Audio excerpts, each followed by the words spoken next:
Have you ever thought about how fragile trust can be? Imagine this. A man will call Mark, happily married, or so he thought. One day, his life takes a sharp, unexpected turn. He's at home, and his wife's phone, which is usually glued to her hand, is sitting on the table. It buzzes. A message from a number saved as "My Dearest." Mark, thinking it's from him, takes a peek. But the message is not what he expected. It's a raunchy photo, and it's definitely not one his wife sent to him. His heart sinks.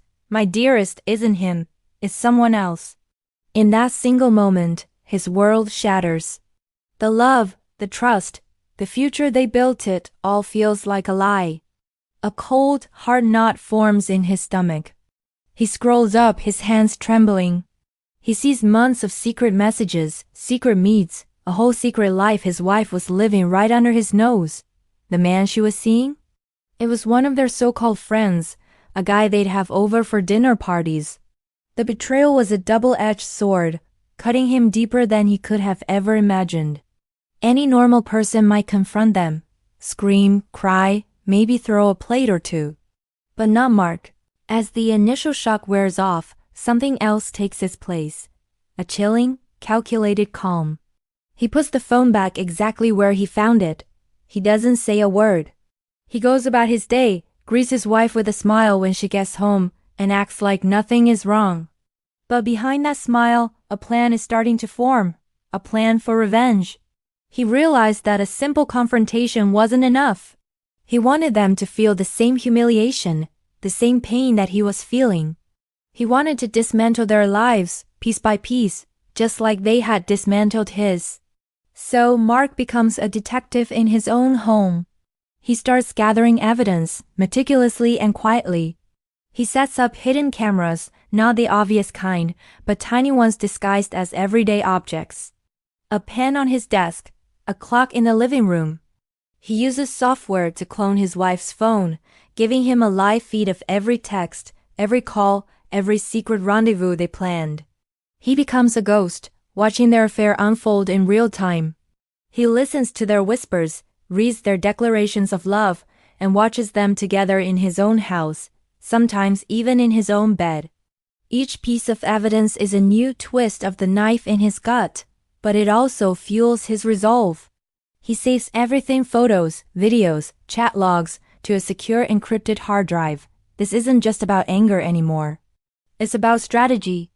While playing the part of the devoted, oblivious husband, Mark starts laying the groundwork for his revenge. He knows their biggest weakness: money and reputation. His wife, let's call her Sarah, has a high-flying career in marketing, built on an image of integrity and family values. Her lover, let's call him Alex, is a financial advisor who prides himself on his trustworthiness and professional ethics. Mark sees his opening. He starts quietly moving his own assets, separating his finances, and consulting with the shark of a divorce lawyer, all without raising any suspicion.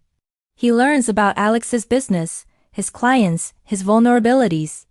He discovers that Alex has been cutting some corners, engaging in some ethically gray area practices to get ahead. It's the perfect ammunition. The day Mark chooses for his grand finale is their 10th wedding anniversary. Sarah, completely unaware, is excited. She thinks Mark is planning a huge surprise party. And he is, just not the kind she's expecting. He invites all their friends, family, and most importantly their colleagues. He even makes sure Sarah's boss and Alex's key clients are on the guest list. He sets up a large screen in the living room, telling everyone it's for a nostalgic slideshow of their 10 happy years together. The atmosphere is festive. People are laughing, drinking champagne, and congratulating the happy couple. Sarah is beaming, soaking in the attention. Alex is there too, playing the part of the supportive friend, even giving Mark a pat on the back. The hypocrisy is so thick you could cut it with a knife. Then, the moment arrives. Mark dims the lights and steps up to the microphone. He thanks everyone for coming. He talks about love, trust, and a decade of memories. Sarah is looking at him with tears in her eyes, completely captivated. And then, he says, I've put together a little video that truly captures the essence of our last year together. I call it my dearest. A flicker of confusion crosses Sarah's face. Alex shifts uncomfortably. Mark presses play. The screen flickers to life.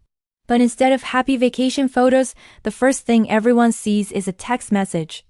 A very explicit text from Sarah to my dearest. A collective gasp fills the room. Then, another image.